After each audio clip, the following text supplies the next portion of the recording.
সেই গাঁয়েই থাকত রাখাল করিম। প্রথম গল্পে সে লোভ ত্যাগ করে শান্তিতে ছিল, কিন্তু কিছুদিন পর তার মনে বাসা বাঁধল এক নতুন শত্রু, অলসতা। করিম ভাবল, সারাদিন গরু ছাগল চড়ানোর কী দরকার, মাঠে তো অনেক ঘাস, ওরা নিজেরাই খেয়ে নেবে। পরের দিন সে গরু ছাগলদের মাঠে ছেড়ে দিয়ে নিজেই একটা গাছের তলায় আরাম করে ঘুমিয়ে পড়ল। প্রথম দিন কিছু হলো না, দ্বিতীয় দিনও সে একই কাজ করল, কিন্তু তৃতীয় দিন ঘটল বিপদ। গরু ছাগলগুলো মাঠের ঘাস খেতে খেতে অনেক দূরে জঙ্গলের দিকে চলে গেল। করিম যখন ঘুম ভাঙার পর দেখল তার পাল নেই, তখন তার মাথায় আকাশ ভেঙে পড়ল। অলসতার জন্য সে সামান্য নজরও রাখেনি।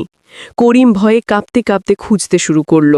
সারা দুপুর জঙ্গলের কাঁটা ঝোপ আর পাথরের ওপর দিয়ে দৌড়ে সে ক্লান্ত হয়ে গেল। তার পায়ে কাঁটা বিঁধল, জামা ছিঁড়ে গেল।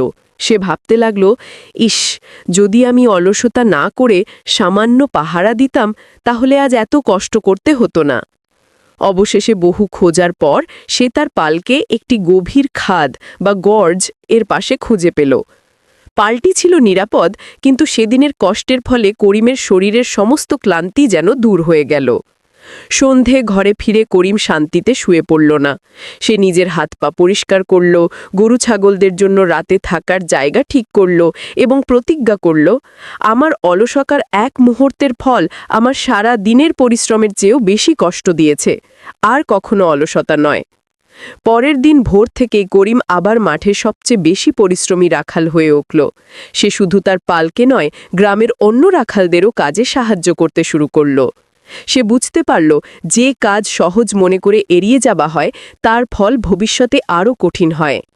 গল্পের শিক্ষা: অলসতা হল ক্ষণিকের আরাম, যা ভবিষ্যতে দীর্ঘস্থায়ী দুঃখ আর কষ্ট নিয়ে আসে। জীবনে সত্যিকারের শান্তি এবং সফলতা আসে কেবল নিয়মিত পরিশ্রম এবং মনোযোগের মাধ্যমে।